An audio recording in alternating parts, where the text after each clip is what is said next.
Hey everyone, this is Adam Elenbaas from Nightlight Astrology. Today we are doing your sun and rising sign horoscopes for the month of October, and we're going to be focusing on the solar eclipse in Libra that is happening this week, as well as the Grand Water Trine that's forming, and trying to give you some really focused horoscopic forecasts for the month ahead. I'm really happy, as always, to be joined with by Alex Amorosi and Dana Solara, who will both be helping me break your horoscopes down today.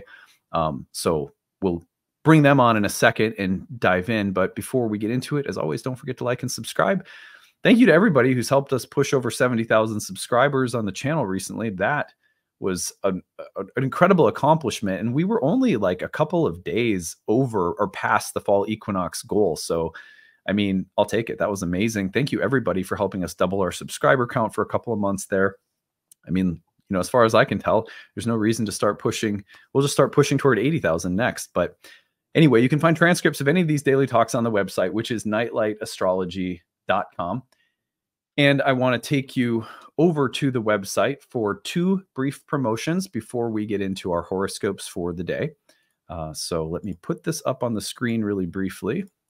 And this month, if you go to the events page and click on live talks, my live webinar for the month is on October 17th from 7 to 9 p.m. Eastern. It's called The Myth of Astrological Compatibility: What Everybody Gets Wrong About the Astrology of Relationships. I think there are a few things that people learn about at first when it comes to astrological compatibility that, in my honest opinion, really don't work.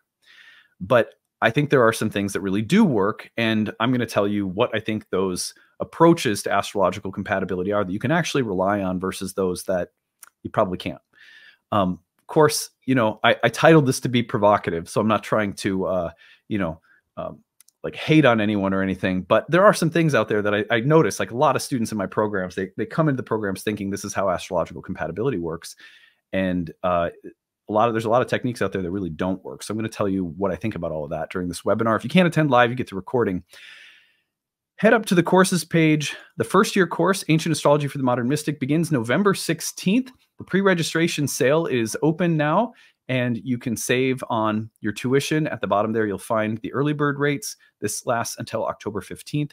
We also have need-based tuition assistance. If you're someone who needs a little help making the program happen, please do use that. Tell us your situation. If you're on a fixed or limited income, you're a single parent, you're receiving disability, you're on a fixed income for retirement, whatever the case might be, we want to make sure that nobody's priced out from studying a sacred topic like astrology.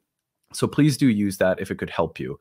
And then after today's video, when I sign off, if you want to learn more about the details of the first year program and what it includes, there is an informational video that I'm tagging on to all of our content here during enrollment season. So if you stick around, you can hear me talk more about the program and everything you'll learn and how the program works. I'll take you over to the class website page so you can actually see what your student portal looks like and stuff like that. All right. So on that note, I'm really excited to be looking at October horoscopes, and I'm glad to welcome Alex and Dana back. Yay! Guys. Hey, we're here. All right. So as always, I want to hear, like, just broadly speaking, what were your highlights? How was your Pisces eclipse? How were the big transits of September? Anything you guys were really noticing or feeling?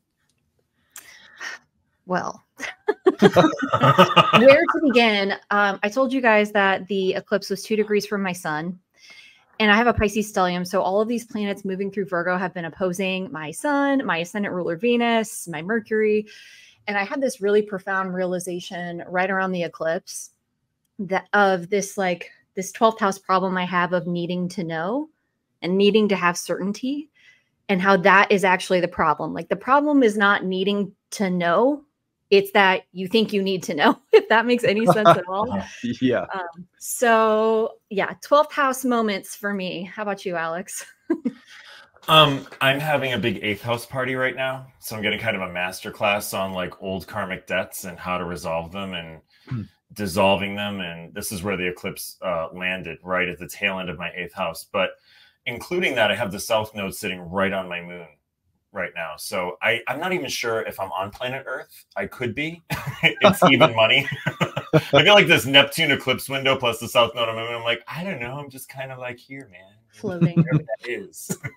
But yeah, that eclipse was really interesting because it felt, for me, rather subtle, and as I think a Pisces eclipse with Neptune would. But at the same time, it's like kind of like doing pranayama and yoga. It's like doing breath work where it feels very subtle on the surface, but it has these very deep effects on a much lower level. And especially I think in the 8th house. So I'm just kind of rolling with it. And eventually I think the fog is going to clear, but it's been an interesting couple of weeks. Yeah. Yeah, for sure.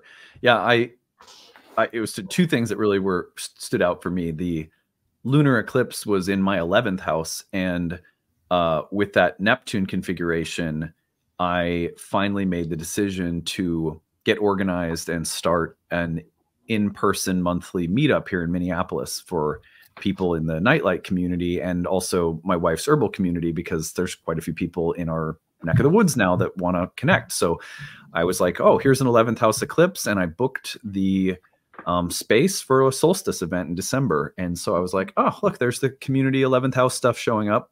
That was pretty cool.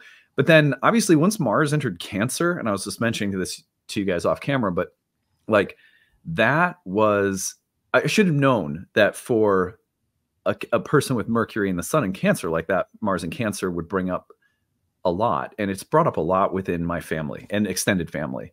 And so I'm like just sitting back going, okay, yeah, I'm not in control. There's not a lot I can do, but you know, bear witness and try to be the best brother, you know, the best brother, the best son, the best cousin, whatever, in all these different family dynamics. Just be the best I can to love and support people when they're going through stuff. But yeah, it's like Mars in Cancer, I've noticed for a lot of people was a big part of the month in addition to the eclipse. So it plays an interesting role in this month's astrology too. Let me put it up on the screen so we can start taking a look at it. So we're going to be looking today at the upcoming solar eclipse in Libra, which is happening this week on Wednesday, October 2nd. And there you can see it forming. Mercury's right in the middle of it too. So Mercury's just coming off the cazimi with the sun. But what I find really interesting about this eclipse is also taking into consideration the ruler. Ruler is Venus. It's an eclipse in Libra. So Venus is the host. And Venus is moving into a Grand Water Trine. Now, it's not perfect between all three planets at once, but it's close enough. And so this amount of water behind a Libran eclipse tells me that not only are relationships shifting, which is a very Libran eclipse kind of thing, but they're shifting with some pretty deep emotional territory, within some pretty deep emotional spaces. These watery planets all coming together suggest a deeper level of vulnerability or a deeper level of emotional catharsis, the deeper level of emotional intelligence or maturity that might be needed to navigate the changes ahead, or the immaturities that we're having to look at and face. Those are some of the initial thoughts that come to my mind about this Libran eclipse, given the background. That's what we're going to be looking at today. But before we do so, I'd really love to hear both of your thoughts about this eclipse and about this month, and just anything that comes to your mind before we get into individual horoscopes. You know, I think what's so interesting with Venus and Scorpio ruling this eclipse is, you know, Libra, and as I was mentioning, it's the Libra moon, and I can speak from experience on this. There's a desire to keep everything kind of like balanced and harmonious and nice, and even on the surface, everything looks like it's kind of copacetic and we're okay. But Venus and Scorpio is going to demand the truth. It's not going to care whether it's balanced, whether it's fair, whether it keeps the peace. Venus and Scorpio isn't interested in that. And so I think that there's a really interesting mix this month of like diplomatically addressing maybe some pretty challenging but healing truths. Because Scorpio, you know, yes, it can be intense, and yes, it can be very dark, but there is that transmutation quality to Scorpio that's really important too. And I think for Libra, there can be kind of a relief of not having to be the fulcrum of the scale all the time, not having to be the person who's juggling everything in the air, and just being like, you know, here's the truth as I see it. Here's what was personally relevant to me. And sometimes if you let go of trying to keep the balance, you know, kind of keeping control of balance, there's a broader, more sort of, I don't want kind of cosmic balance or bigger balance that can come into play that's much more organic, and you don't have to be responsible for that. That's kind of my initial thoughts on this. Love that. I also love that. I'm thinking about like a shedding of skin. It's the new moon, but the south node is here. So it's like the death and rebirth, kind of what's ending so something new can begin. And when I think about Venus and Scorpio, I think about how sometimes to get to balance, it has to be shook up. Like we have to get way off balance in order to get back to that point of equilibrium, or we have to unearth what is deeply off balance. Like maybe on the surface, it seems like things are fine, but there's actually a lot of turmoil going on underneath. And what's that all about? We're not really balanced or relating on a deep level if I'm, not fully showing up or not being honest or whatever the case might be. And I guess that's what we're going to get into as we talk about horoscopes, but that's kind of what's coming up for me. Yeah. Yeah. Yeah. I think, I love the pairing of a South Node solar eclipse with almost like a place of resolving past issues. And as we've done so, starting off in a new direction. It has that feeling of bringing something to a close while we are intentionally opening a new door at the same time.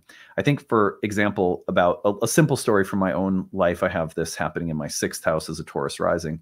And we have 2 employees that one of them, there's a married couples, and one of them received a big promotion. So she's not going to be able to be as present any longer, which means they're leaving Nightlight and 2 new people will be coming in. So it's like that's the hiring process for us will start right after the eclipse. So it's like this exit followed by a door opening. I really think that kind of energetic exchange of like saying goodbye to something in the past, tying a ribbon around some cycle from the past, and really opening ourselves up to a new cycle it's just super appropriate for the South Node solar eclipse, which kind of pairs crystallization of old cycles and insights along with a new beginning. You can see too, Adam, I was just thinking like along those lines, what I love about the South Node too is like this, and Scorpio involved, is this is a thorough clearing out of long-standing stuff. Like Scorpio will clean out the sub-basement of the sub-basement of the sub-basement to get down to whatever's there. So it's a nice, this feels like a particularly like emphatic South Node eclipse in that regard. Yeah, absolutely. Are you guys ready to dive in? Let's do it. Yes. All right, we're gonna go Aries. You know what we're gonna do? I'm gonna throw you guys off a little bit. Oh. I have had so many people complaining that we never, ever, ever get to start with Pisces. What if we just went crazy and went backward? Let's do it. What? Mercury's opposing Neptune. Let's just throw it in the air. Dude, I think we ought to do it because seriously, there is like a whole host of Piscean people throwing, like they're picketing outside. We're going to go backward. So we're going to go Pisces through Aries today just to mess with everybody and give our Piscean people some love. And maybe we'll even switch it up. So we go Pisces through Aries and Aries through Pisces, alternating months or something. I don't know. Feeling a little crazy today. You never know what's going to happen on these horoscopes, people. Just never know. Buckle up. As always, I want to remind you guys that if you want to connect with Alex and Dana at the end of our material today, I will make sure to promote them and tell you where you can follow them, book a reading, and all that good stuff. So stay tuned for that later. But let us start with Pisces. Alex is taking our mutable signs today. I'm taking fixed, and Dana's taking cardinals. So we're going to be moving backward in the order I guess we all thought we would be, but surprise. So Alex, I was all ready to sit back with my coffee, man. I was like, no.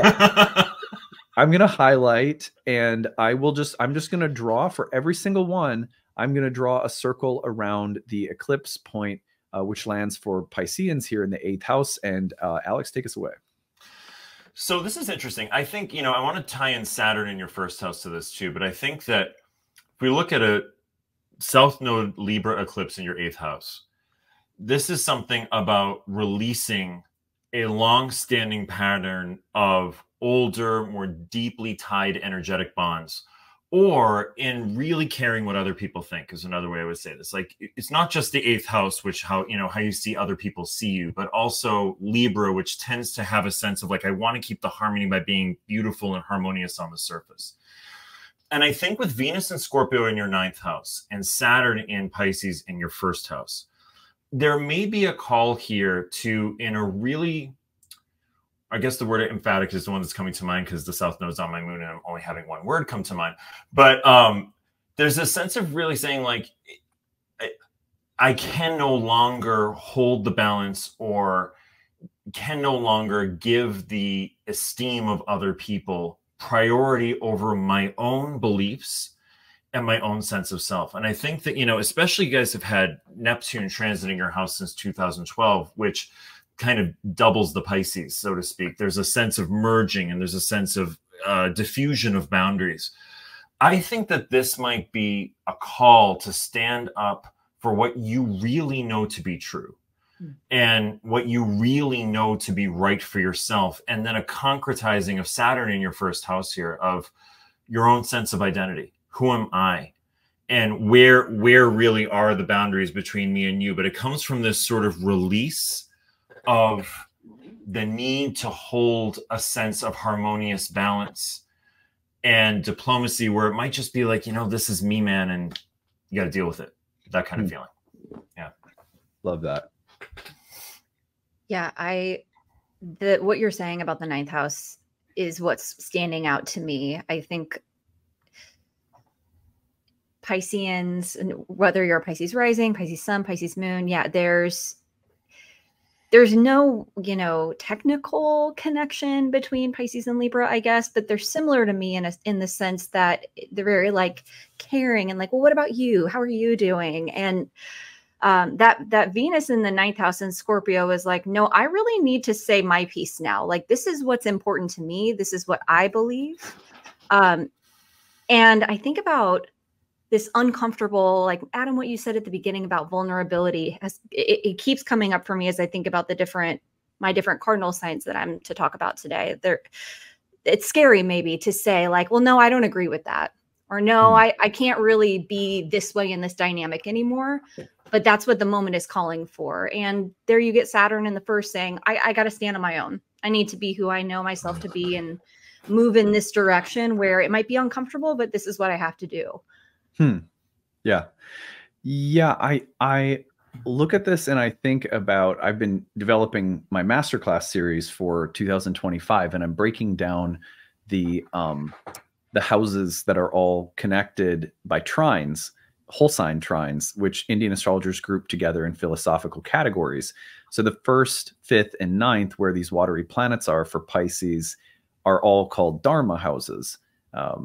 And that has to do with the purpose for which one is born.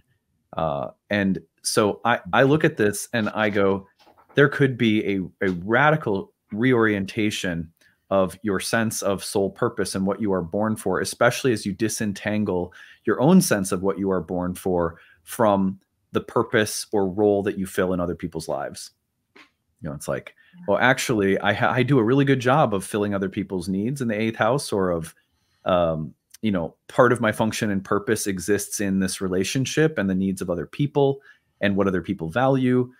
And then maybe there's some deep realizations happening right now that where you're going to go, you know what? But that's not my purpose, you know?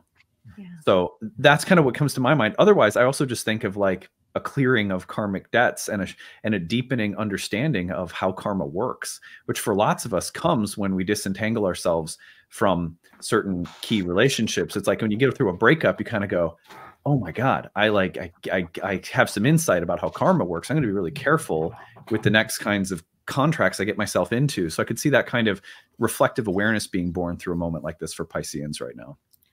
For sure. For sure. Well, let us continue to Aquarius. Happy Pisces people.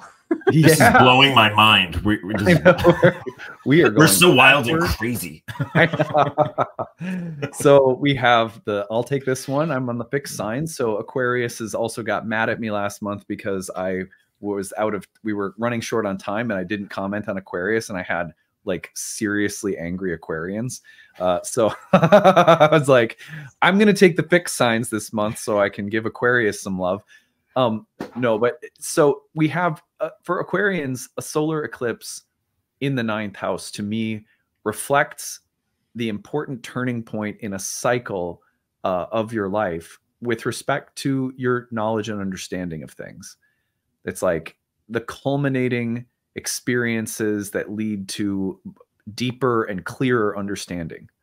Now I know something more about life, about myself, crystallized insights or wisdom that are being born out of experiences. What kinds of experiences? I look to the ruler Venus and I think about public and social relationships. And I think about power and power dynamics. And I think about what kinds of relationships we have that are advantageous to us in terms of our ambitions and our goals, as well as those that are not. And also to what extent the relationships that we have are rooted in soul level connection versus maybe more materialistic goals or concerns. Like we want kindred spirits in our life that help us grow and advance our ambitions, but we don't want, we also want our ambitions to be in line with something of spiritual value. Mm-hmm. And so I just look at Aquarians right now and I think, yeah, you're learning something new. There's a kind of turning point within a process of wisdom and understanding, which is what the 9th house is all about. And it's also maybe related to getting clearer about what kind of person you want to be and what kind of people you want to be around with respect to your goals, talents, and ambitions in life. So those are the kinds of, that's the pairing that comes to my mind with the 9th and 10th house. And it could also be something as mundane as, you know, developing new skills or abilities or gathering new educational experiences for the sake of developing professionally because your goals or your values are changing around your profession as well. That's what comes to my mind. What do you guys think? You know, I'm seeing with Venus in Scorpio in the 10th house, the stuff that might be coming up around work or the career house in your 10th house that's ruling this eclipse. I think this is where you want to trust your gut. There may not be something that's immediately apparent on a cerebral level, but Venus, you know, Scorpios have an incredible bullshit detector. Like they really have, and they have no tolerance for like any sort of fakeness or anything like that. There's just this amazing ability just to bore right down to the truth. And I think, you know, and this is dependent on your chart, of course, you know, but, you know, for an Aquarius rising, the desire to order the systems of information, you know, cerebrally kind of put the chessboard together in your mind is a wonderful skill, but Venus may be asking you around the shift and change in values and beliefs to be trusting your gut and maybe some more intuitive or non-rational guidance that's coming to you that could be really helpful. Yeah, I'm definitely, you know, I'm thinking about it in those ways for sure. Like there's some kind of discord between who you are out in the world and what you know to be true. And I am thinking too about Mercury and the fact that we're coming off of Cazimi the day before. I wonder what you're realizing about what your values are and what's important to you and how that might be in conflict with your public roles and who you are in the world. And this feeling like I can't fake it. I can't fake it anymore. And maybe this is the start of a new chapter in that regard. Yeah, I love that. It's so interesting that the 9th house is a place of Dharma, where we're really trying to understand Dharma in relation to, like, the 9th house is like the big Dharma. You know, the 1st house is the personal Dharma. So what is my purpose? And then the 9th house is how do I understand the purpose of reality itself? You know, so when we look at then the 10th house, when we think of the house that was called Arta by Indian astrologers, which is basically your work in the world, your profession, as well as power, money, wealth, mastery, fame, notoriety, stuff like that. It's as though we're trying to reconcile our work in the world with our understanding of reality, of Dharma. And that's not easy to do because in some ways the two spaces are they're averse to one another. They don't see each other. It's like, well, if you're, you know, people quite frequently say, for example, oh, you do astrology for a living, it should all be free. You shouldn't earn money at all. But that's the 9th house not seeing the 10th, as though everything that has to do with worldly earning of income or having a job is by default not spiritual, you know. And obviously there can be hypocrisy and things like that, but the point is right now for Aquarians, it's about trying to bring together the understanding of higher dimensions of truth and reality with very worldly pursuits and ambitions, and how do they work together or not? Yeah. Yeah. You guys ready to keep going? Yeah. Yeah. All right. Going backward. It's Capricorn. Okay. Dana's got this one here. It is in the 10th. Here we go, Caps. So this is a 10th house eclipse ruled by Venus in the 11th. So it's a death and rebirth in your career or in your public roles and who you are in the world. And for me, I'm thinking about your role in the group with Venus in the 11th. I think about not being unwilling to be that person in the group. Like perhaps there's a role that is your default role in your work or in the groups you're a part of, and you're just kind of done with that. No, I don't want to do that anymore. And to think about, like, I think about Mars in the 7th here, bringing in that vulnerability of like, I need to speak up for what I want. Even though like Cap is ruled by Saturn, and I tend to think of Saturn as very like self-assured and I can stand on my own. The Cap risings, I know it's a little hard for them to speak up for themselves. I think that there's a desire to want to be perceived as like, oh, I can do that. I can handle it.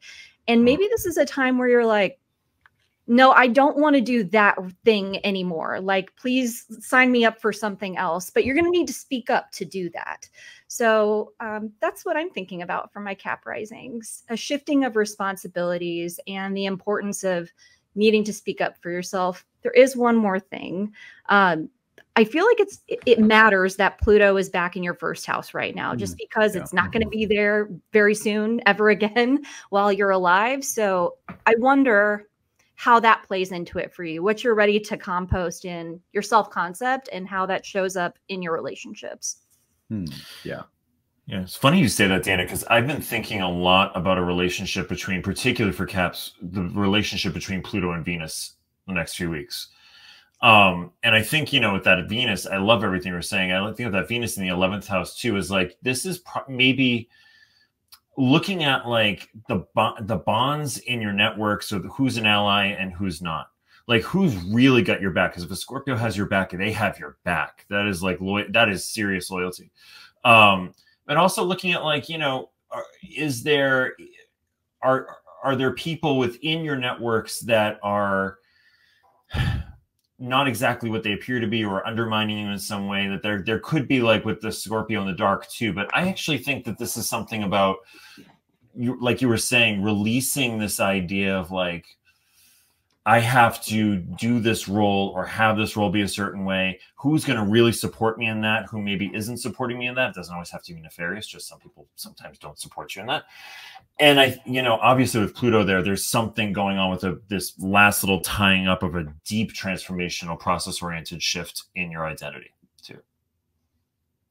I've been looking at those triads of houses, like I was just mentioning, and developing a series because I've really been trying to work with groupings of houses and their juxtapositions more in terms of bigger, like universal themes in the birth chart. So for example, Indian astrologers looked at houses 7, 11, and 3 as places that pertain to human relationship and the pleasure or happiness that we obtain from human relationships.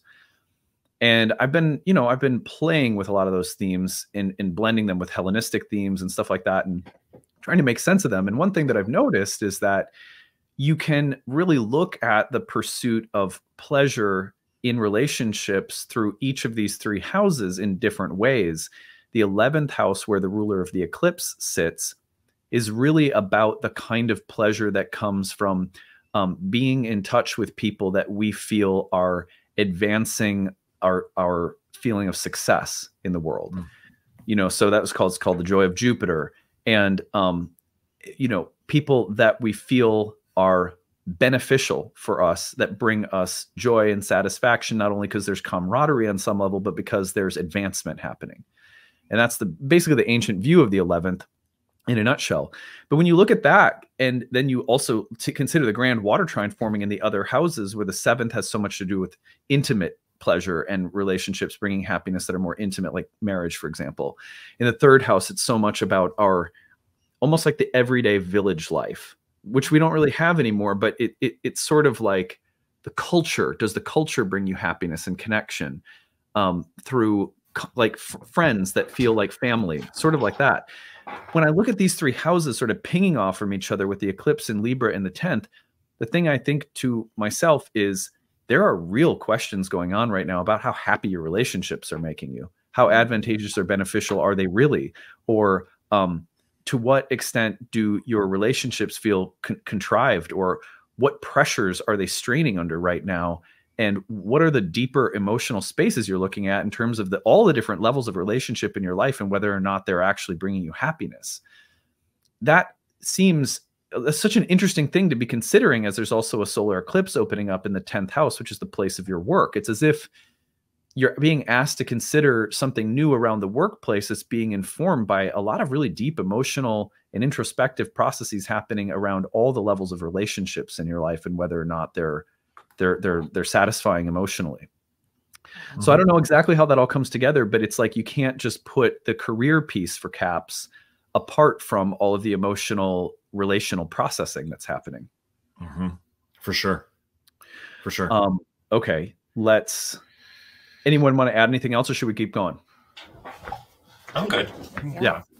Let's back it up to we're going backward. I love it. It's a retrograde edition. Ooh. Yeah. Let's go to our double-bodied Sag rising with the eclipse in the 11th. All right. So my Sag risings.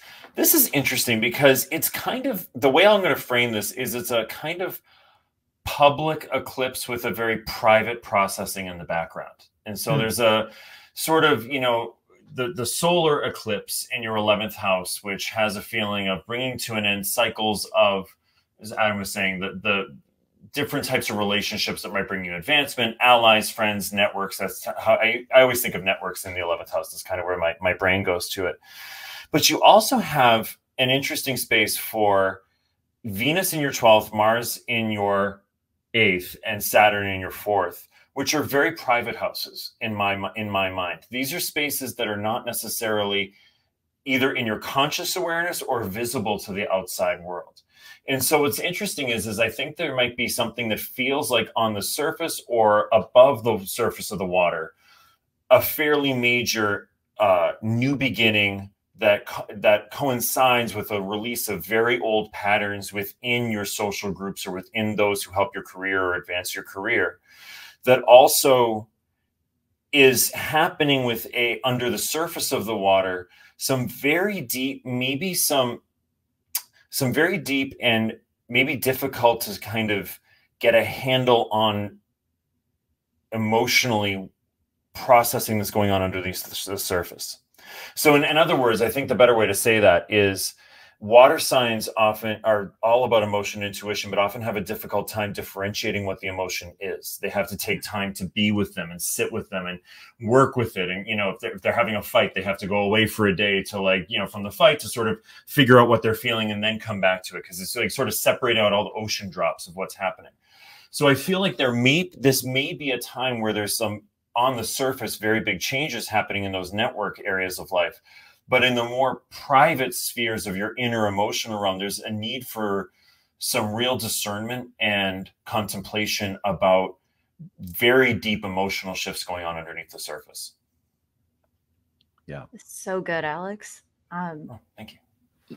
You're welcome. I am thinking, you had me thinking about vulnerability again.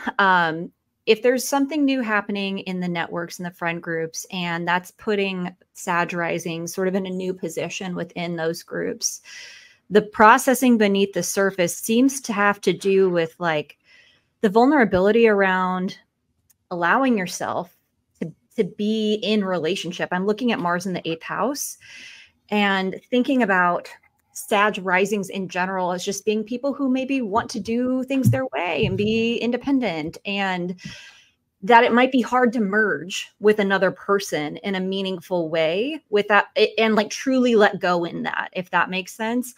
And so I wonder if the beneath the surface processing is like, how do I really allow myself to be in relationship with people and not maybe be so guarded? I'm thinking about the 9 of Wands for some reason right now. That's what I'm thinking about. I love that.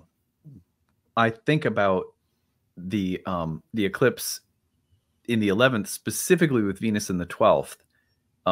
one of the things I was reminded of is that, you know, there's some things about the 12th house that are really difficult. And there's other things about the 12th house that just involve this very, very basic human experience of needing solitude, or needing like to sort of be alone and to even get away from ourselves, you know, like the everyday person we are, the everyday life we live, which is why we all take like spiritual retreats. And there's actually some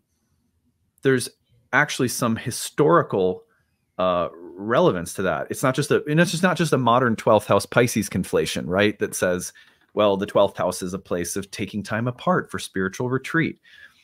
This was one of the moksha houses in Indian astrology, which meant liberation, and it could imply things like, you know, vows of silence or austerities or departure from the world temporarily. And so I think about this and I go, like, right now, if you're not sure about what's going on socially and you need a retreat from a social scene or a social situation, you need to just take a step back from a group of friends or an organization, or just to really feel into it.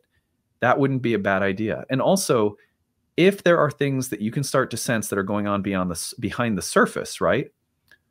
Whether that's some level of deceit or dishonesty or manipulation or gossip or whatever it is, if you're sensing that there is some drama beneath or behind the scenes of some kind of social setting in your life, it's also not a bad time to just step back and think about it, reflect on it, feel into it, and trust your intuition about what you're feeling or sensing that might be happening on a subtler level. And if you give yourself time to honor that, it's possible that you'll be better informed to make choices about how to move forward within certain groups or relationships. I love that. You know, Adam, just on that point you were making too, I think it's interesting that the ascendant ruler Jupiter is in the opposite sign. I'm about to move retrograde this month too, which I think adds to that feeling of like, you know, Sages are explorational, but not always experimental. I can say that from experience. And especially as a Sagittarius who's in a relationship with a Gemini. But there's a feeling here of you might need to be, you know, withdraw and kind of review things in a more experimental way. Like, this has to change in some way, and it has to be a little bit out of the box. So I can see that Jupiter period of retrograde from October to February is something like that too, accenting what we're talking about. That's interesting. Yeah. Okay. Let's see here. So that's Scorpio. I'm almost going to move us backward again. So now we're on Scorpio on the ascendant. Okay. So this is me. Let's go to the solar eclipse here in your 12th house with Venus in the 1st. This is interesting because to me, this would suggest that you are becoming consciously aware of unconscious material. When the ruler's in the 1st and the eclipse is in the 12th, it's like you have something like a periscope. You can look up from the depths of the unconscious and see yourself through, or vice versa. You can reach down and see what's down there. I think that this probably has to do with the way you have been seeing yourself versus the maybe a slightly more accurate or like a revised version of what's really there, which doesn't necessarily mean a bad thing. That might mean you're underestimating yourself. To whatever extent you're also overestimating yourself and a little bit more work needs to be done, that's really not a bad thing. It's really, really actually amazing to be in touch with what is real about ourselves. As long as we don't shame or judge ourselves for needing to work on things, that feedback could really be helpful. I also look at this and I think, yeah, there are questions right now, again, in the Dharma houses about what is my purpose? What role do I play? What purpose do I have in life? And I think that the 12th house eclipse suggests that you're going into a period of time where you may have the opportunity to reflect at a really deep level about why you're here on this planet in this lifetime, and the role that you play as an individual, and what's going to make you feel good and connected meaningfully to other people.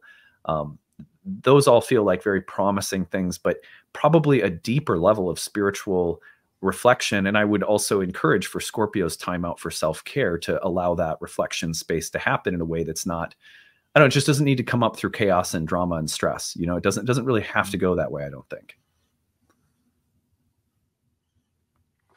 Right. You go. Sorry, Dana. We're having a staring contest about who's going to go. I want to be polite. No, I want to be polite. The Libra rising and the Libra moon duking it out too is going to be those guys. Yes. You know, I love that, Adam. And I just, what always comes up for me, especially with, I know this is a transiting sun, but sun in the 12th house was just, this has been actually hitting me for a couple of signs now, is looking at like, are you really being true to yourself and your own aesthetics and values? Is there something coming from dad that you keep following, or a primary paternal caregiver that might be coming up of saying like, you know, I was following a path somehow, even unconsciously, that came from my family, that came from a primary male caregiver in my childhood. And is it possible with Venus in the first house of being like, is it possible to end that cycle? It doesn't always have to be bad, and being like, I'm striking out on my own aesthetic, my own truth about what I feel to be right from my own sense of pleasure and harmony in the world. That's just something that just has been kind of gnawing at me the last couple of signs with the solar eclipse. Yeah. It's very cool. I don't know if this is cliche or not, but what I'm thinking about is the ability to love yourself for Scorpio risings. This intensity we keep talking about with the water trine, I feel like Scorpio risings are well equipped for. Like, you can go there. That's where you naturally live anyway. And this Mercury Cazimi with the eclipse in your 12th is like, yeah, an awareness of a blind spot. And maybe that blind spot is like, how do I treat myself? Maybe I can give myself the love that I need. Maybe I can, maybe I can be there for myself when I can't trust other people the way that I need to let them in, or maybe I'm learning how to let people in. But that's kind of what I'm thinking about here. Right. I could also see this, by the way, as being about revelations to do with the body and health and self-care. Mm-hmm.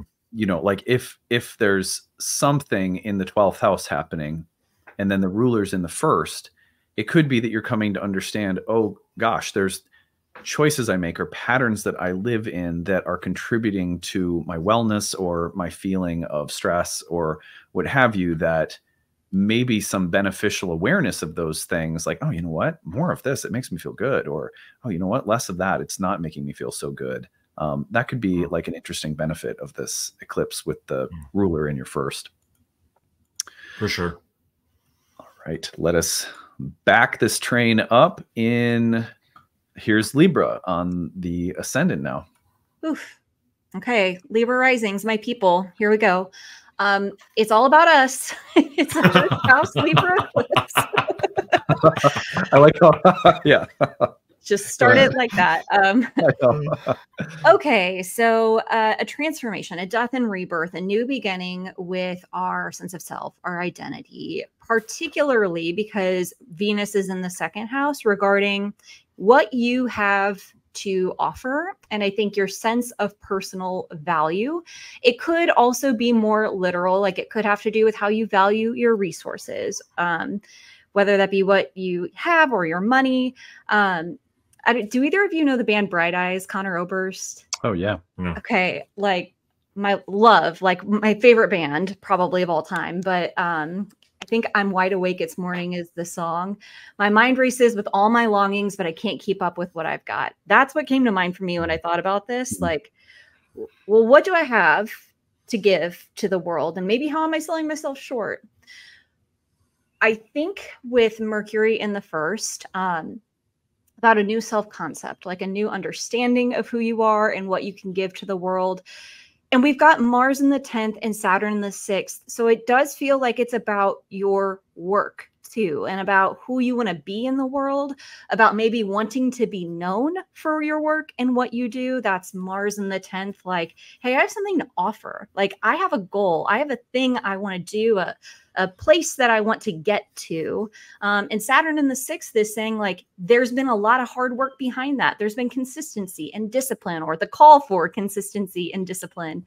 And so you're working very hard, but where are you maybe making it harder on yourself by not recognizing like the full scope of what you have to offer the world?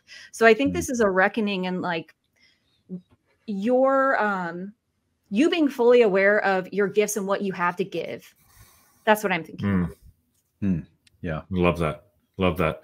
You know, it was occurring to me too, with Mars moving through the 10th house in Cancer and coming to the eclipse, you know, Cancer 10th house often can be very caregiving professions externally, and Libra rising Libra tends to be like this too. The other, Virgos and Libras are very much about the other and focusing on the other. And I'm wondering if, you know, as you're going through this radical new beginning of your sense of self with this eclipse, if Mars moving through Cancer is maybe needling, like if you're working within a profession that's very Cancerian, a sort of caretaking and the other focused and having to expend your energy towards others, if Mars in Cancer is needling that a little bit, it doesn't mean it necessarily needs to change, but I think that there's a really profound relationship here between that Mars in Cancer sort of saying like, are you taking some time for you? Is this radical re-understanding yourself saying like, you know, balance also means that I'm in balance. And God knows for those of us that do healing or caretaking work, that's a balance that gets out of balance really fast. So I would say like, you know, just be mindful of what's needling you, maybe on that emotional level that like you can't quite put words to it or you can't quite define it. It may be surrounding your career or how you're known in the world.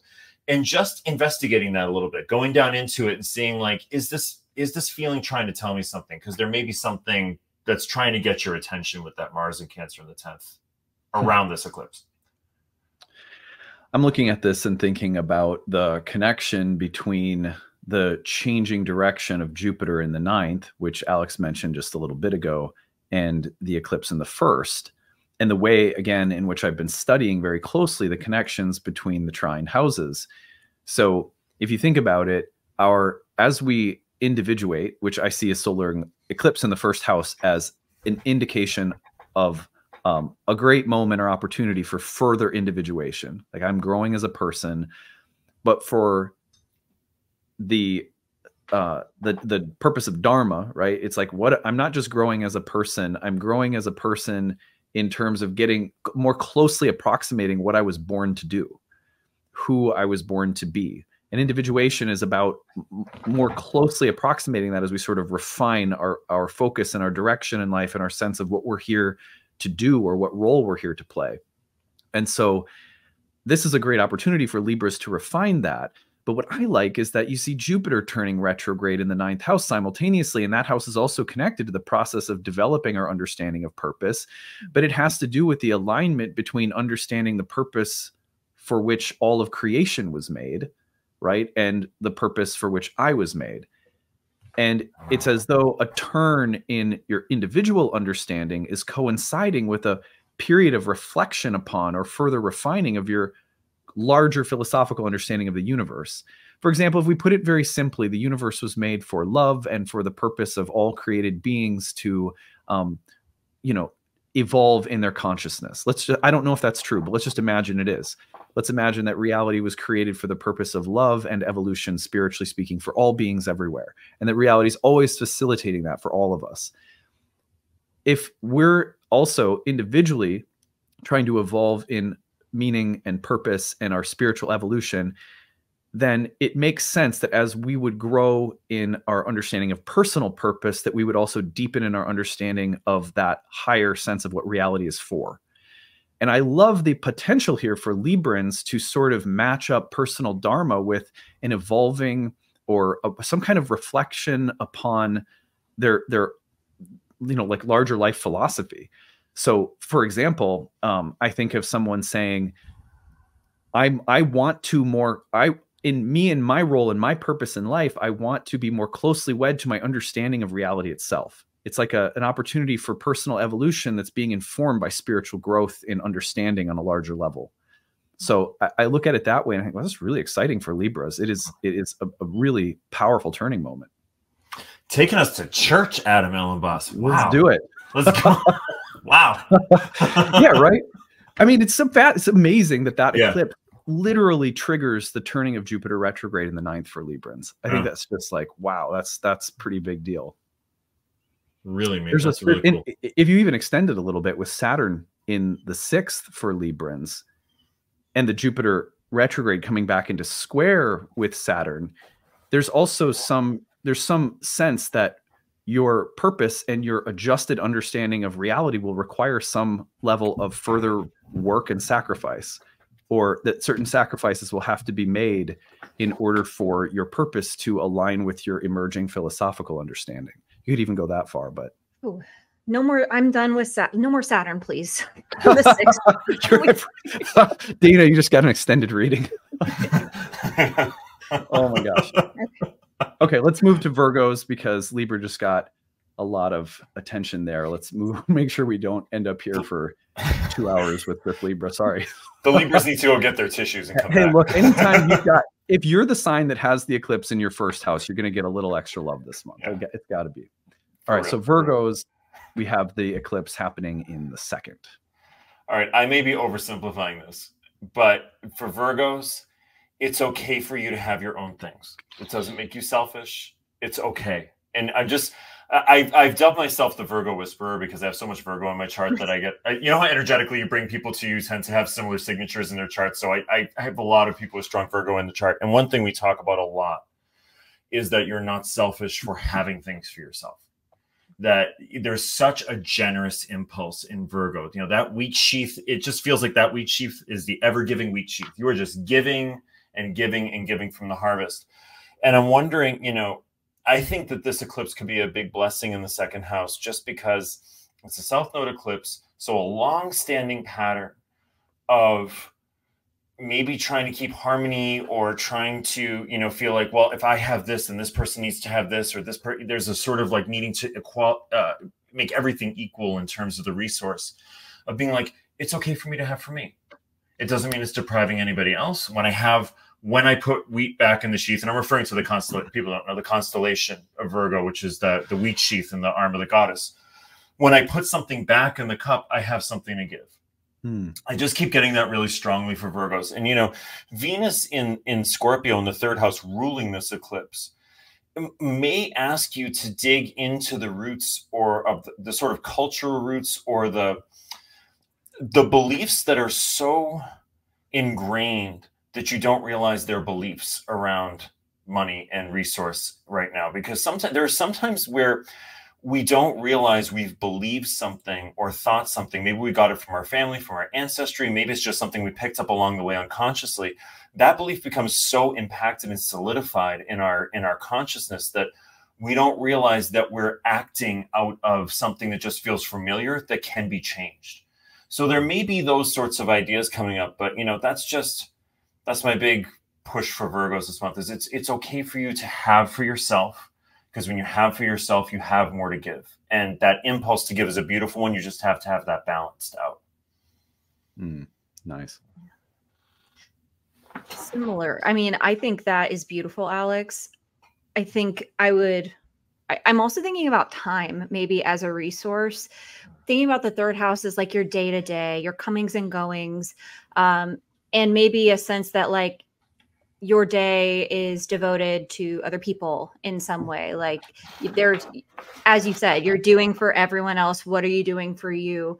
I wonder if with the Cazimi in the second house, just before this happens, like what kinds of conversations you're having about resources that might clue you into where you're feeling pulled too thin, stretched too thin. And I need to reset the scales so that I'm a part of this equation too. But honestly, Alex, I think you kind of nailed that. I don't know if I can add a whole lot more to that. With this one, I'm going in the direction also of thinking about the whole of the watery triad again. And just thinking, okay, like again, in those houses, 3, 7, and 11, we're really looking at, you know, we want relationships that feel fulfilling and that bring happiness and connection. Like, I don't know anyone who, if you ask like, what are relationships for, that they wouldn't say something like love. You know, one way of putting it or another, it's like, well, why do we have relationships at all? To connect. Well, why do you want to connect with people? Because it feels good. Why does it feel good? Because I don't want to be alone. Why don't you want to be alone? Because love, you know, it's like, because it feels good to love and connect. Yeah. So if you think about the emphasis on all the water signs in these social houses where we seek out love and connection, And some of these are difficult placements right now for Virgo. And I look at then the second house, which is a place of material resources, and an emphasis on shifting something around material resources that's happening at the same time, where there are some difficult evaluations happening in all levels of your social life. Okay, so for example, I'll just give you a simple one. You know, Virgos can be very diligent people, and not typically people who are in love with power or wealth, like just not typically. But sometimes there will be also like a, I don't want to, what's the right word? Almost like a servile quality, almost like degrading or diminishing yourself too much. And sometimes a shift in values or a reprioritization of what you're worth, and almost like elevating your standards, your personal standards, will mean that you're also going to shift relationships, because if you're undervaluing yourself, it's likely that your relationships will not value you. The people you're in relationship may not value you, or may suck a lot of your emotional resources or something like that.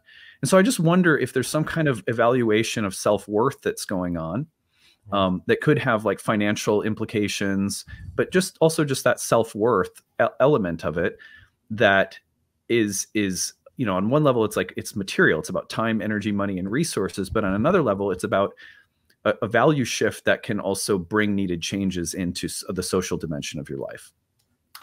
Could I just say that I think this is kind of like a Hallmark movie for Virgos?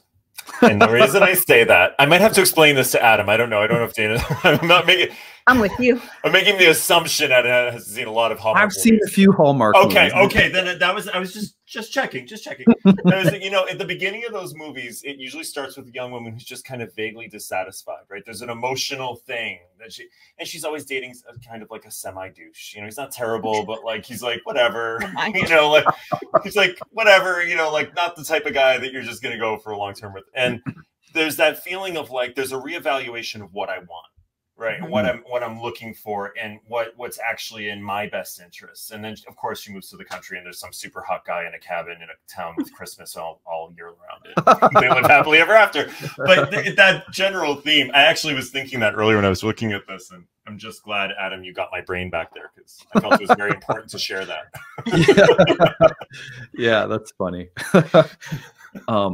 Okay, let's go onward, and here we go to Leo on the ascendant. This is me. So we've got the solar eclipse in the third house. And then the ruler Venus is in the fourth. Boy, this is interesting, because the connection between houses 3 and 4 are, you know, really fascinating. The third house to me is about, we've lost touch with this because we live online these days. And so our culture, our village is like devices, and, you know, apps. And so like in the ancient world, this would be the village that you live in, which is why I always use the analogy of the fish tank. Like you have your little rock in the fish tank that you live in. That's your fourth house. Everything else in the fish tank that you swim around in all day is like your third house. For us, typically that would mean village, neighborhood, customs, and culture. And so what I find really interesting is that something in your everyday culture, your everyday village, and just bring that into whatever that means for you in this modern age, is shifting. And however, what's really interesting is that it's shifting as you're also looking at things that are in need of addressing under the rock, right? So the fourth house is like that really intimate, personal sphere of our existence, our home, our bedroom. It's the real intimate, private sphere of life, where also things like family and ancestral karma and stuff like that live. But I see this as a cultural shift that's connected to deeper explorations of within the private sphere, home, family. It could be interesting. Like, here's a creative interpretation. You know, if you marry someone who comes from a very different culture, neighborhood, village, psychically speaking, racial, ethnic, religiously speaking, from a different part of the world, whatever the case may be, that is going to be really significant when you move in together. you know, like think about moving in with someone who grew up in the Bronx and you grew up in, you know, a little town in northern Minnesota like I did. You know what I mean? Like huge cultural differences. And now they're being asked to find peace despite some real edges. And you're being asked to acclimate and bring in a different culture and balance it with your own. And, you know, so that's kind of what I'm seeing. I mean, that's just kind of like an illustration of how I could see this going for Leos, where it's like you are taking on the task of adjusting and adapting the everyday culture of your life because of the relational atmosphere in the most private, intimate part of your life. I think that's the one, that's the combination I feel most confident about. But there are probably other possibilities. What do you guys think? Well, Alex, you're living it, so you can tell us. But Alex is our Leo rising. That's right. Yeah, that's why I was crossing my fingers. I'm like, oh shit, what's he gonna say? No, say something good. No, because I've been living this, and so what's interesting here's, you know, a very sort of light example of this is my partner Michael grew up in the Philippines. He's from Manila, and he moved here about 10 years ago. We moved in together in June, you know, and we are just recently, you know, because we've been, you know, settling everything and getting everything kind of organized, and like 2 people living in the house now. And what's interesting is like we've been cooking a lot more now as the weather's getting cooler. And one night we'll have chicken adobo that he'll make, and then I'll make bolognese sauce the next night. And like we're learning how, and then we're sometimes integrate ingredients into each other's cooking. But like there's this amazing way that we're learning a lot about each other, and also where each other came from the food that we're preparing and talking about them, where we learned about it. And so like I am living that experience in a really amazing way right now, but I hadn't heard it described in that way yet. It's exactly what's going on. Yeah, that's a really nice example. Yeah. I love it when it hits like that with like something so specific. That's really cool. Yeah. That's beautiful. I am thinking about how something that might seem really mundane or just like your ordinary life, again, like your day-to-day, the Starbucks you go to, the whatever, like the regular everyday experiences you have somehow are bringing up something a little bit deeper. Like there's something about the rigmarole and the things that we do on a day-to-day basis that like almost become confronting, and maybe it's not that dramatic, I don't know, but are bringing up something deeper. I know the 4th house is like the house of home and family, and I also think about it as just this deepest part of you. And you've got the 12th house activated with Mars as well. So what are you learning, Leo risings, about your blind spots through what's going on at home, or just the daily activities that maybe you take for granted or somehow teaching you something right now? Yeah. Yeah, that's nice. Yeah. Also, like, you know, when you have that Mars in Cancer in the 12th house, I do suspect that the shifting in the kind of cultural atmosphere of the 3rd house is probably connected to family karma right now. There's something about home, family spaces, family backgrounds, and it maybe even the way that they're blending. You know, it's like, it's so, one of the things that I look back on and I go, yeah, like the reason that I would say that everyone needs, and I'm just being kind of dogmatic about this, I guess, but I'm like, everyone needs like at least a couple of years of living and being together with someone, probably before being like, yes, let's tie the knot and get married. This is just my humble opinion, is that it is really profound how bringing in one person's family karma and trauma and background with another's and just like throwing them together in a blender, like that takes a while to sort out and make a smoothie from, you know what I mean? Like, Yes. It just doesn't happen. Yeah, I know. Yeah. It's just like, it's natural. Like I'll see people like, we just moved in and I'm experiencing stress. I'm like, well, yeah, of course you are, you know, like, but like, yeah. So anyway, it just, I like the idea right now that for Leos, there's like, you know, there's some kind of careful alchemy that's happening and a modification of your space and making it peaceful and serene, while also having to address complicated, subtle histories that are all at play. Yeah. All right, let's go on to Cancer rising, where we have this eclipse in the 4th. Okie dokie. So we've got the eclipse in the 4th with Venus in the 5th. So a change, a new beginning, and what it means to feel at home, which is such an important feeling if you're a Cancer rising, underscored by Mars in your first house. Gosh, I think about, like, hold on, because there's so much to talk about. I'm like a little all over the place here. The 5th house Venus tells me that there's a creative processing that can be very helpful in sorting out these big feelings that might be coming through. It might be hard to talk about. I wonder with this Cazimi in the 4th, if it's this felt sense, this thing I know internally, and maybe I'm not really ready to directly talk to you about it just yet. I'm not ready to confront. Perhaps you are, because I wonder with Mars in the 1st, if you're just like, hey, let's get it out there. Let's rip the Band-Aid off. But there's something about what feels like home, whether that's your literal home or feeling at home in yourself. But perhaps that can be worked out through some kind of fun. Like, what would it be like to just have fun and not need to know, not need to have certainty? I think that creative processing could be very, very helpful right now. And it might kind of come back to what matters most to me. And I'm thinking now about Saturn in the 9th house. What are your values? What are you being called to stand for in terms of your values? And where might you need to uncomfortably assert yourself? Maybe you don't have to do it just yet. Maybe you can find a creative way to do it. But I think we're probably, if we're a Cancer rising, being called to eventually say something that we may not feel comfortable saying, but needs to be said. Yeah. Yeah. I mean, I love that, Dana. And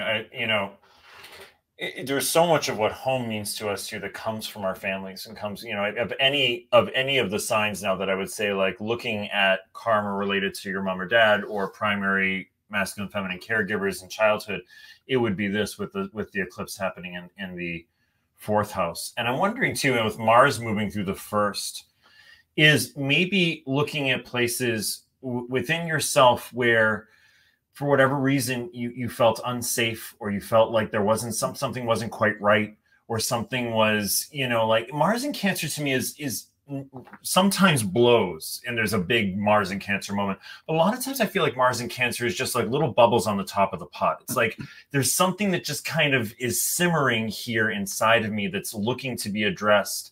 And it may be related, with the reception to the eclipse, around something that comes from ancestry, from your mom or dad's, ancestral line.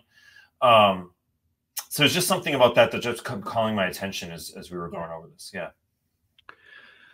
I'm going to say something a little crazy here, which is that I feel like there's going to be some Cancers out there who are getting pregnant. Oh. And the reason I say this is because you got a solar eclipse in the 4th house with the ruler in the 5th. And it's in a fertile water sign while Mars is in your 1st house. Let me say this.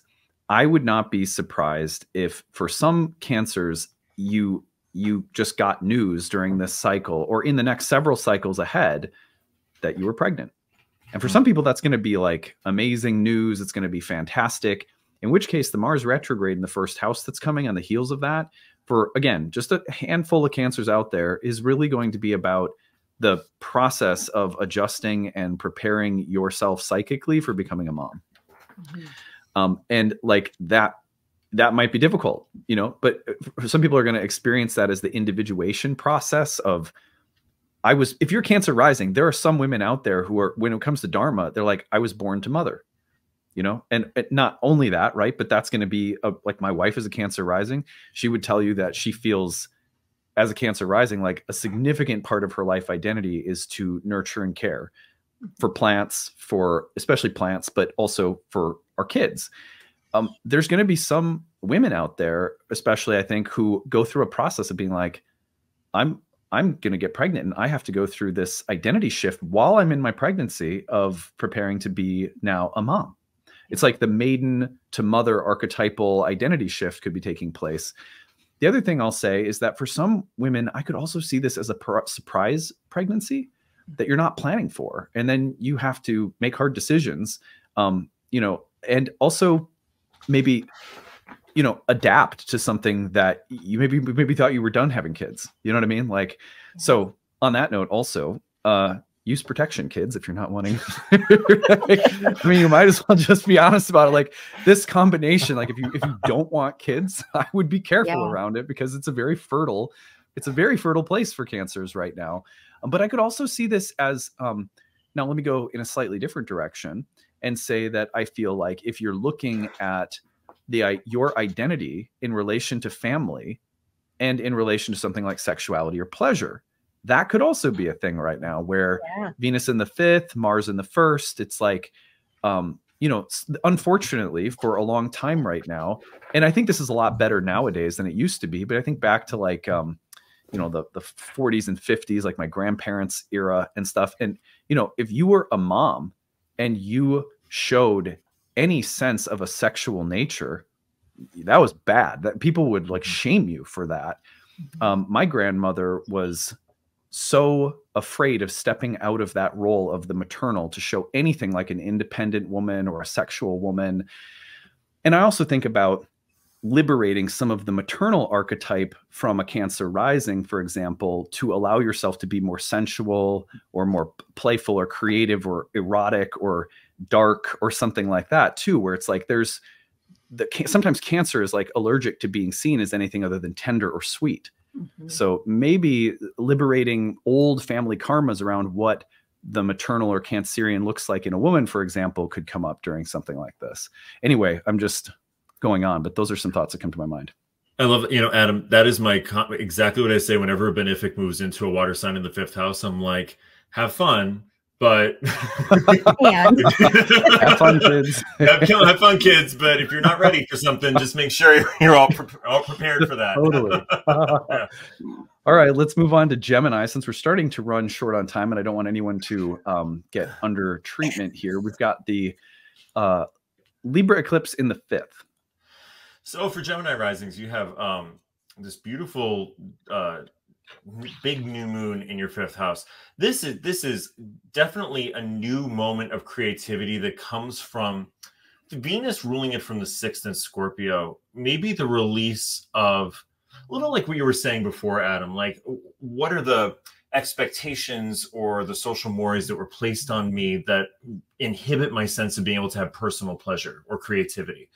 Was there something that felt like there was like it was hard to like get your head above water and really feel like this is me, this is what I want, this is how I want to express myself, whether it was artistically or sexually or in a way that feels like creatively or personally pleasurable to you. There's a sense with this eclipse, I think, of with the South Node jettisoning some kind of old, I have to keep that nice Libra smile the whole time and just be really amenable. And it's okay if you want this, because I want that too, to keep this balance. And be like, you know, Venus and Scorpio is not concerned with that. Venus and Scorpio is like, this is what I want. I want this. And with the 6th house particularly, I often find planets in the 6th house have this sense of, and I haven't been able to express that, or I felt like I'm not worthy of expressing that, or I've been held down from expressing that. And there's sort of a, with Mars even moving through Cancer in your 2nd house, a sort of eruption of self-worth that says, give me what I want, what is pleasurable and right for me. And okay for, and that feels right to me, an expression of my soul, as opposed to like what I need to do to sort of look like I'm experiencing pleasure or creativity, but it's not what I really want. There's something around that all tied together here for me. Okay. I'm going to try my best to explain this. This Mercury-Neptune opposition that's happening today, I feel like my brain is like, ooh, like, sorry. So I'm going to do my best. But, you know, we were thinking about, or we were talking earlier about how you have to get really off balance sometimes to find balance. And I think especially thinking about Venus in detriment, like that really feels relevant, that there's some kind of, we have to go around something to ultimately get back on the path. And in this case, I wonder if it's being immersed in drudgery, 6th house, to find fun. Like, here's what I really hate doing. What do I really want to do? What feels good? And how can I access that? Or, you know, not totally throw my responsibilities out the window. We have Saturn in the 10th house too. So there's an emphasis on discipline and responsibility. We need to be doing that, but also how can I have fun at the same time? Mm-hmm. Yeah. Mm-hmm. Yeah. I look at this, and one of the interesting pieces that Indian astrologers would point out about the 5th house, and what I've been doing is that, ancient Hellenistic texts are sparse compared to ancient Indian texts. Like we have more of the ancient Indian textual tradition because it's been passed on culturally in a more consistent way, right? It's like India's very open to astrology. In the West, we've gone through all sorts of turbulent blackout periods where it's like astrology's bad, it's not rational, it's anti-Christian. It's lived in India the whole time. And so I've been looking at some of the ancient designations of the houses in India to try and enhance my understanding of the smaller fragments we have about the houses in the West, and see if I can, draw them together more closely. And with the 5th house, what I find really interesting is that Indian astrologers would say that sometimes this is, because it's a Dharma house, it's trine to the 1st, and it's about the development of skills and abilities that are creative in nature on some level, but that enhance your ability to do what you were born for. Like, that's really interesting. When I heard that take, I was like, wow, that really gives me something new to work with. And I love that whenever you find a new way of working with something you've talked about a million times. When I think about right now, so if you take it from that standpoint and you see that Jupiter's in Gemini in the 1st house for Geminis right now, also about to turn retrograde, it feels to me like Geminis are loading up on new skills and abilities, new understandings, new techniques, or new skill sets, and maybe ones that are more creatively rewarding or fulfilling. And you see that because, look, there's some level of emotional dissatisfaction going on in all the workhouses. We've got 2 debilitated watery planets in the 2nd and 6th, and Saturn in the 10th. It doesn't feel like Geminis are completely satisfied, or at least not like slightly bored with their work or something like that. And so I wonder if we're like retooling right now for Geminis. Yeah, love that. All right, let's go to Taurus. And we have the eclipse in the 6th. I told you my story earlier as a Taurus rising. One of the things that I like about the 6th house is that anything of great value in life is typically something that we decide is worth working hard for. I don't care what it is. If you're like, I want to be a therapist, great. You're going to go to school. You're going to learn therapy. You're going to do hundreds of hours of observations. There's going to be a 6th house element to it. And that's really the thing that we shouldn't be scared about when it comes to the 6th. Of course, there are many things that we suffer and we carry, and we we often collapse under the weight of, that we shouldn't be carrying, or that we didn't choose to carry, or that feels like a burden and not a great work. Like, if it's a magnum opus, there's something about the work that we know is required. And so there's a willingness. But when it's not something we choose, like a chronic illness, and we have to carry it, that's not a fun sacrifice. So what I like here is that there is an opportunity for reflection on what is and isn't worth the great work. It's like, is this a great work, or is this a great burden? And then simultaneously, there's a reflection on the satisfaction of our relationships. What kinds of relationships do we want? And they better be ones that aren't contributing to the feeling that life is just this drag of a burden that I'm just struggling to carry. On the other hand, new work, the right kind of work, the great works with great sacrifice that we know to be good, will also help Tauruses right now to amend and revise the relationships around you on all levels socially. So that's what comes to my mind. And of course, I'm reflecting on that as I'm also thinking a lot about, we're building out our staff of donation-based clinic readers. We're trying to make sure that if I'm going to work so hard doing something like Nightlight Astrology, then I want it to be something that is worth the work and that is with the right people, So like, that's how it's working out in my chart as a Taurus rising right now. But anyway, that's kind of how I've been seeing it, but I could also be reading my own situation into it. So I'm very excited to hear, what both of you have to say.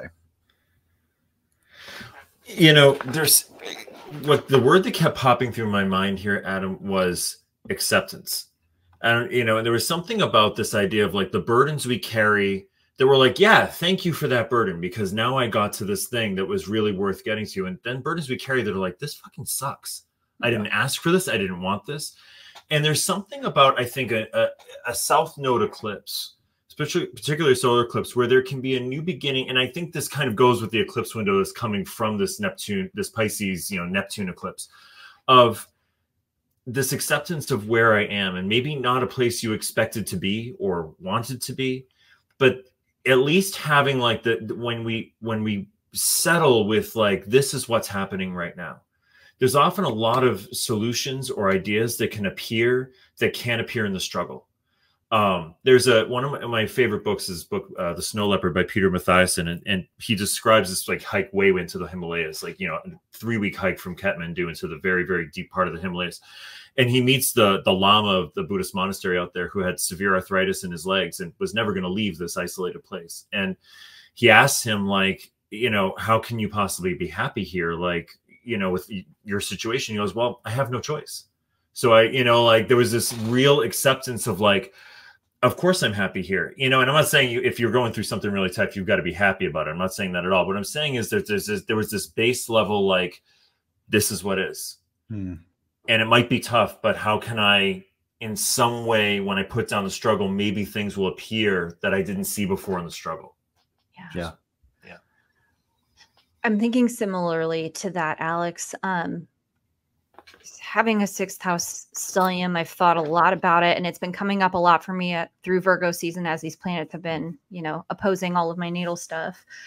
I think when we're in a challenging situation, it's really hard to just be in it. You want to think of the solution. Well, what do I do? How do I get out of this? How do I fix this? And what's been coming up for me over and over again is and it's funny because it's not just like in my head, like people will say things to me in passing that are like along these lines, which is the mess is where you are alive. Like this is where you do life, right? I think about, like, I have a 1.5-year-old son. He's getting into tantrums right now. He's like in his tantrum era. And, he'll just be screaming his head off and crying. And there's a part of me that's like resistant. I like, stop, of course.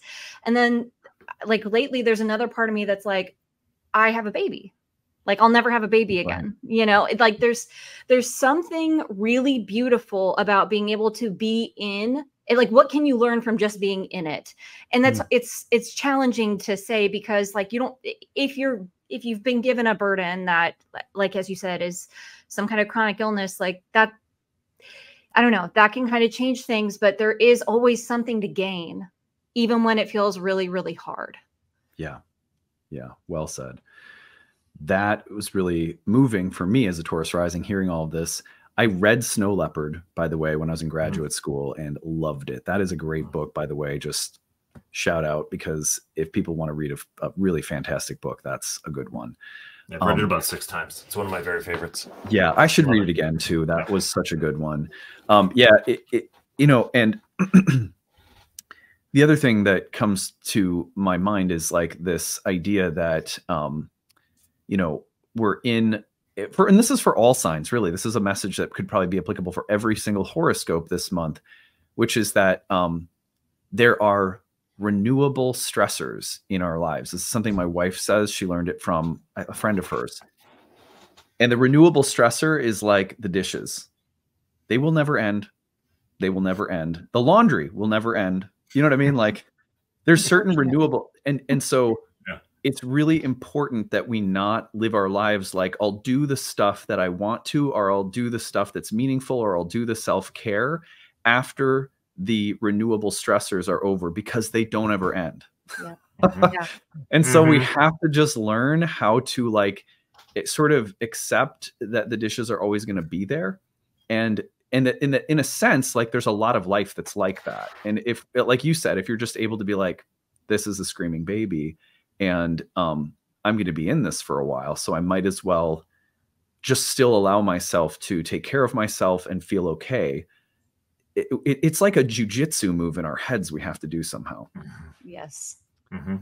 Anyway, I love that. That just made me think of that renewable stressors thing. So I wanted to add that in. Here we go. Aries, our last sign. I'm sorry, Aries. You don't get to be first all the time. They're going to be so pissed. They're going to be so pissed.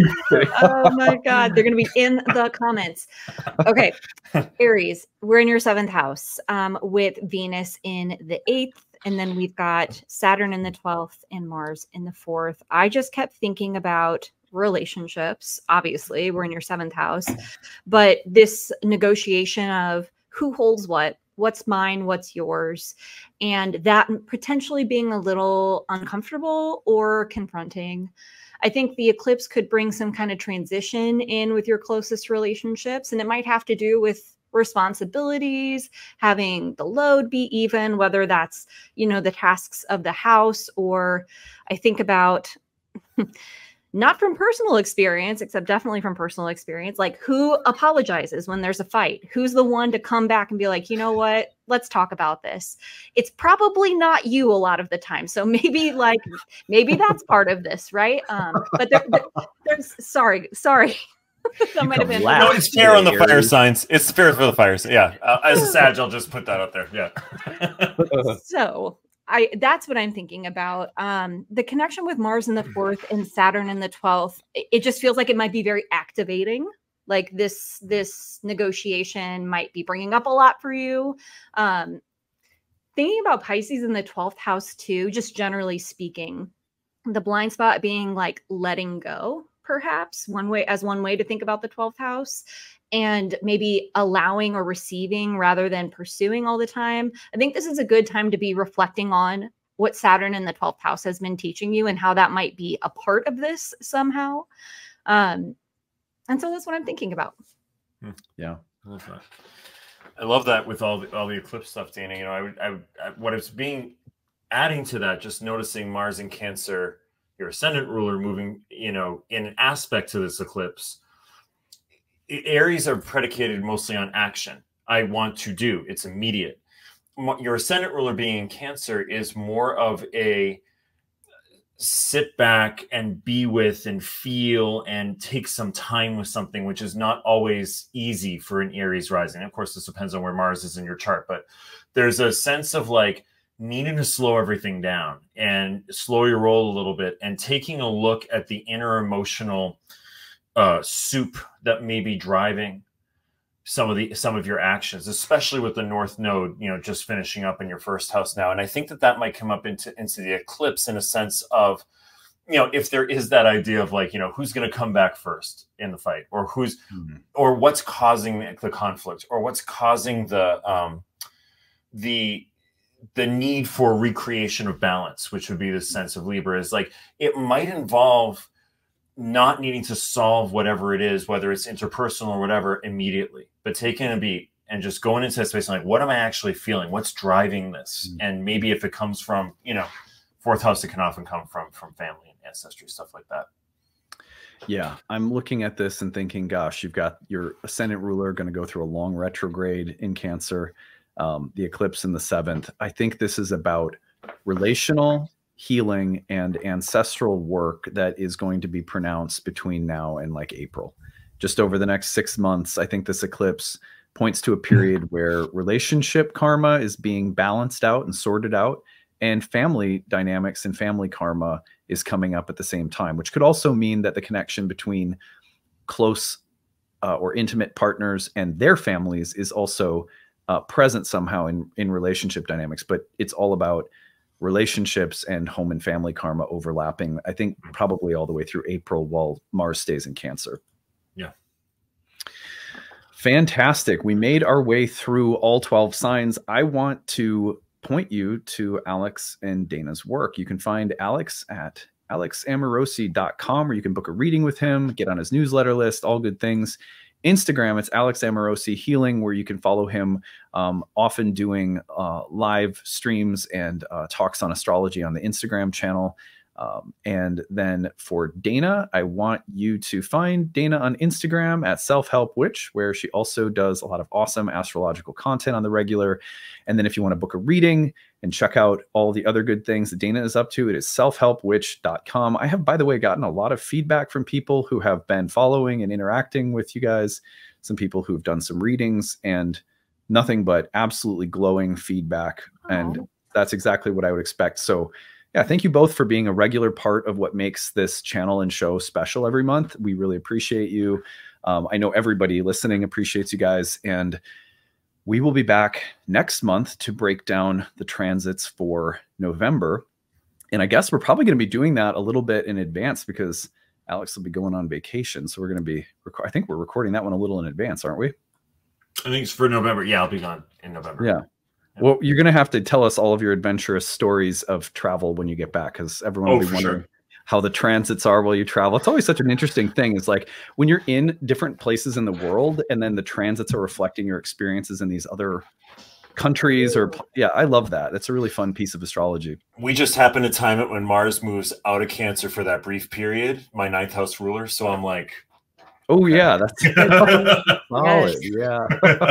I just turned down a travel opportunity because I looked and I was like, oh, look, Mars retrograde in Cancer will be exactly on my sun while Uranus is on my ascendant. Do I want to travel then? Nope. Nope. I'm gonna stay home. We're not going to do that. Good. Anyway.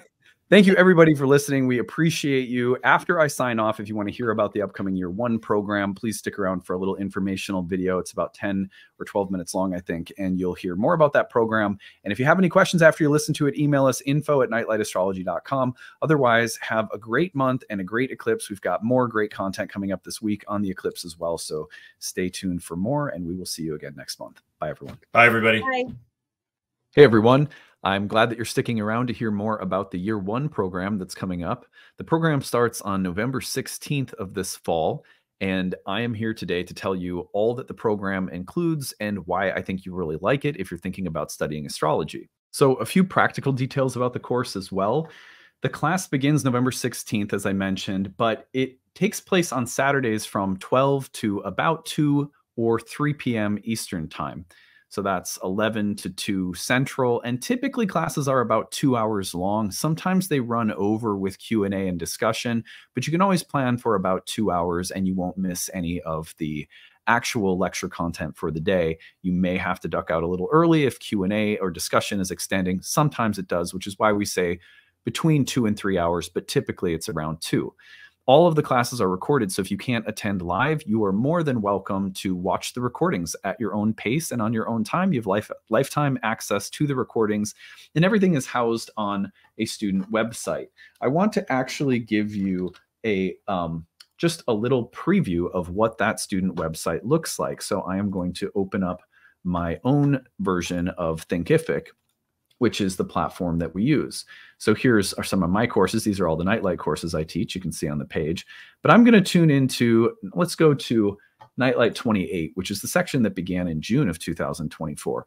So here you're going to see that we have orientation instructions, course information, class links, and calendar. Everything that you need to know how to access the course is there, and you'll have a version of this in your own panel that you get set up with when you enroll. And then our lessons are laid out. So lesson 1, we have the video, the audio, the slides, the transcript. We have the Q&A box transcript so you can see what people were saying in the chat box during class. We have flashcards. We have a workbook. We have planet and sign glyph flashcards. We have bonus material, videos that we like from YouTube that we link you to. Say, check this video out, check that video out. They go along with some of the things we talked about in class. So every lesson has material for you to go as far as you want with, but the main thing is the video, audio, slides, transcript, etc. are all listed there so that you can download and watch it on your own time if you can't attend live. Again, the live classes do happen on Saturdays for this cohort, starting November 16th. That is our first day of class. And then going forward, it always meets on Saturdays, and we give you the class schedule to map out. And the breaks that we have, the study sessions that we have, everything's mapped out on the class calendar for you. So those are just a few practical details that, just to kind of start us off with. So I'm going to take you over to the website, which is nightlightastrology.com. And I'm going to share with you some information about the program and sort of walk you through what it includes and what you can expect. So it is an almost year-long program. We typically finish between 10 and 11 months out of the year. It can depend a little bit on some of my teaching and scheduling, because sometimes I teach at conferences and it may delay some of our modules by a week or something like that. But it's typically around 10 to 11 months that the program lasts. So we call it our first year program. At Nightlight, we have a program for absolute beginners. You may want to check that out if you are like brand spanking new. That would be 8 to 10 hours of content that's really meant to set you up for the first year course. We sort of assume that if you're coming into the first year program, you already know a little bit about astrology. For example, you have some familiarity with the signs, planets, and houses. Maybe you know what aspects are, but you want to learn more about what they are. But if you are really at the very total entry level space, then try Astrology for Beginners. And when you take that, you could do that right away and then join the first year course in November, and you'd be perfectly set up for it. But anyhow, in this program, over the course of about a year, we work through 30 lessons that I lead. And those lessons are all 2 to 3 hours each, including lecture, a little break, and a Q&A portion where we open up for people to come on mic and camera and ask questions and have an interactive discussion about the material for the day. The program is broken into modules that cover a variety of topics in ancient Hellenistic astrology. That is the earliest era of horoscopic astrology. And so if you don't know a lot about the different schools of astrology, Hellenistic astrology is going to be the kind of astrology that you see a lot of astrologers practicing nowadays. It's become more popular in the last 30 years or so. And that is due to the fact that a lot of ancient texts with some of the original techniques of horoscopic astrologers were recently translated into the English language, and it's created this renaissance in terms of the use of ancient approaches to astrology. I have a background in modern psychological, archetypal, and evolutionary astrology, and so of course I bring those things to the table, but the course is primarily focused on the excavation of ancient techniques and the spiritual philosophy that ancient astrologers also espoused. The closest thing that I can tell you to what that looks like is, ask this question: do you resonate with the philosophy that you hear me take on my YouTube channel? If so, then you're going to love this course in terms of its philosophical and spiritual approach, because the spiritual approach to astrology that I teach is really at the heart of the program. And that's a big part of my life. I approach astrology from a spiritual standpoint. It doesn't belong to one religion or one particular school of thought, but you will hear me talking about things like the soul, the belief in the transmigration of the soul. You'll hear me talk about the need to be soul-centered in our client approach to counseling in astrology. You'll hear me have an appreciation for psychological dimensions of astrology, but also ancient astrology is really very, very good at developing your predictive capacity. We talk about what kinds of predictions are appropriate, how to make appropriate predictions, how to be the right kind of astrologer for our clients without inducing any fear. So there's a lot of care that goes into the development of this craft. But ancient astrology is really amazing when it comes to honing your predictive abilities. And then what you'll find is in this program, there's also a pretty significant emphasis on the psychological dimensions and client care. Anyhow, we go into the roots of ancient Hellenistic astrology and its techniques in this program, and the 30 classes are broken into modules. We work through the history and philosophy. We work through planets, houses, signs, aspects, essential and accidental dignities, and then we get into approaches to the delineation of natal charts. And then at the end of the program, almost a third of the program is dedicated to live client readings, where you're going to see me meet with a person and apply what we've been studying for an hour-long reading. We take a break, we come back, and then we workshop. How did I do that? Why did I make these choices? How did I handle this or that came up in the reading? And it becomes easily the favorite part for most students of the entire program, because by that point, you've got so much theory that you're really ready to see it put into action. We alternate those live client practice sessions with hands-on practice, where students get to bring chart questions into class that we work on. And that's also something that most people really love.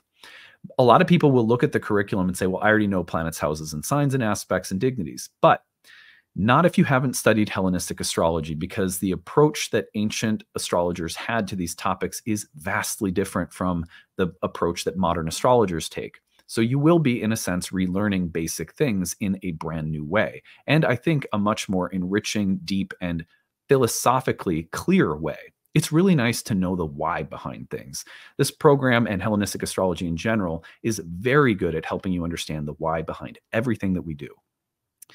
Also, it's really important to participate when you study astrology in a living lineage. So one of the reasons I don't let people jump ahead to my second or third year programs is because I want you to be entrained to a lineage, a particular way of doing things that comes from an astrologer who has a very living, busy, active practice and who has had teachers themselves. I think that's important for astrological learning.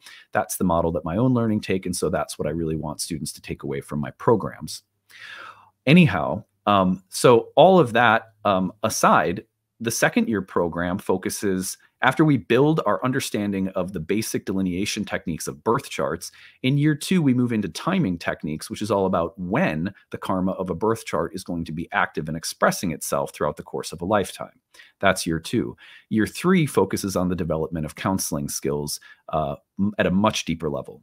And then we also have a 1-year horary program, which is about the development of a very specific predictive technique that can be a really amazing tool to add to your kit. That is 4 years worth of training programs that we have. However, I want to mention that many people take our classes just for the sake, purely for the sake of their own personal growth. Taking these programs is very much like being taught how to utilize a technology that for yourself will be deeply useful for the rest of your life, and maybe for close friends or family members around you. Many people come through our programs taking that benefit away. We'll study through all 4 years of our programs with no intention of being professional. This is their hobby. This is a spiritual tool that will have it will pay dividends over a long period of time. However, many people without the intention to practice come into our courses and discover that they're actually good at it and may end up reading for other people part-time. And then there are students who are deeply, intensely motivated to practice for other people. And it is not that our programs really make those people successful. Our programs contribute to your development, but it really is that some people have a calling to practice professionally. And these programs are designed to give you all the tools you need to develop that confidence and to develop a really coherent set of tools and to entrain yourself to a lineage, which you can also develop your own unique style out of. So those are some of the kinds of people that take our programs, you might say. So the 30 classes on the year are then broken into modules. And in between modules, we have 2 course directors who are present in all of the classes, and they lead breakout tutoring sessions where you can come in and review or ask questions about the module that we've just completed, which is usually anywhere between 2 and 3 classes each. So those breakout study sessions led by our tutors are outside of the 30 classes and very useful. A lot of people like to attend those because they also offer opportunity for community and just lively conversation. We also have 12 online webinar classes led by guest teachers that we host throughout the year. Those are free, and if you can't make them live, they're all uploaded into your student folder.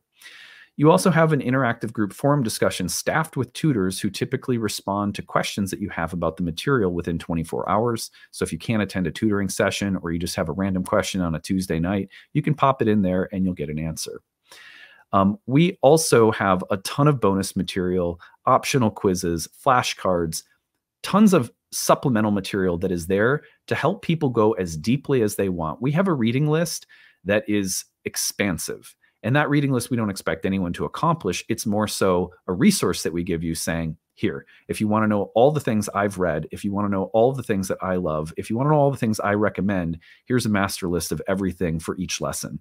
You could go, PhD level if you wanted to and read thousands and thousands of pages, or you might find that there's just one extra book that looks really interesting and you want to pick it up. But we pride ourselves on making sure you have a ton of resources. You have lifetime access to all the class recordings. You can email our staff or me throughout the year with questions, and my staff will also defer to me in the case that they don't know the answer to a question.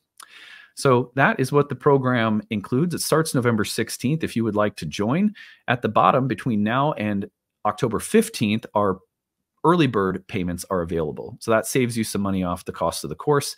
There is a 12-month installment plan that is cheaper than our normal plan, a one-time payment that's significantly cheaper than our normal one-time payment. So you get these little sales that we do until October 15th.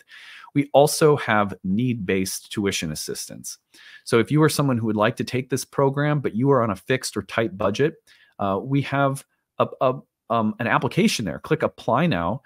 Just tell us what you need. We give a range. We say between this dollar amount and this dollar amount, what can you spend? And then we set you up with a plan for that tuition number per month. And that is available for anyone. We ask people to apply early because those spots are limited, but we are really accommodating. We try to make sure that nobody's priced out of a spiritual education. Like, this topic should be very accessible for people because I believe that the divine is speaking through the sky, and like anyone should have access to understanding what it's saying, right? So anyway, that is a bit about the program. I hope that this has been useful for you. If there are any questions you have, you can look over the curriculum content on the page, on the year 1 page. There's more information there. Check out the FAQ section for more questions. Email us info@nightlightastrology.com.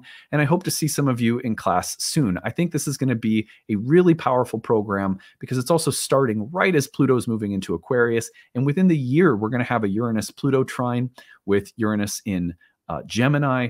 These Aries signatures and the connection between Uranus and Pluto make for a very powerful year to advance our understanding of astrology. So it's a great election year for studying. And I hope to see some of you in class soon.